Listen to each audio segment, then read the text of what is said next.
n'avez pas une histoire, vous avez des histoires au pluriel. Votre histoire négative, c'est votre zone de confort narrative. Vous savez qui vous êtes dans cette histoire. Vous connaissez votre rôle. Il n'y a pas de surprise. Alors que changer d'histoire, c'est perdre ses repères.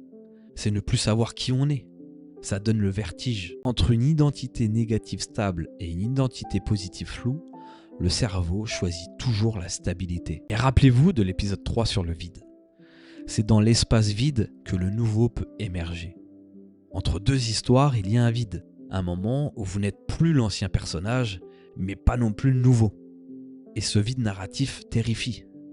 Mais persistez dans ce vide, car c'est là que la transformation opère. Vous devez accepter de ne plus savoir qui vous êtes momentanément pour découvrir qui vous pourriez être. Si vous cherchez à changer le script que vous vous êtes raconté pendant des dizaines d'années, acceptez que certains jours soient plus difficiles que d'autres jours.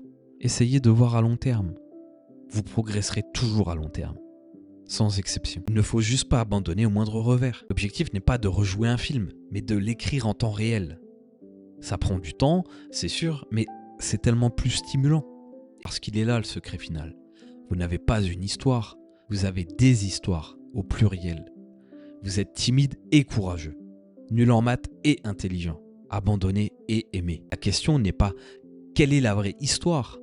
La question est quelle histoire me sert aujourd'hui. Vous êtes une bibliothèque, pas un seul livre. Alors choisissez l'histoire qui vous aide à grandir. Votre histoire d'hiver, celle de la limitation, de la peur, de la petitesse, elle a eu sa fonction. Elle vous a protégé. Elle vous a aidé à survivre, à vous adapter à votre environnement. Mais maintenant, peut-être qu'il est temps d'écrire une autre histoire. Pas parfaite, pas héroïque, juste différente. Plus adaptée à qui vous êtes vraiment, à la personne que vous voulez vraiment incarner. Enfin, une histoire où vous êtes l'auteur, pas juste l'acteur. Et rappelez-vous, ne laissez pas l'enfant que vous étiez écrire l'histoire de l'adulte que vous êtes. L'histoire que vous vous racontez aujourd'hui détermine les fleurs que vous ferez pousser demain. Choisissez bien votre histoire.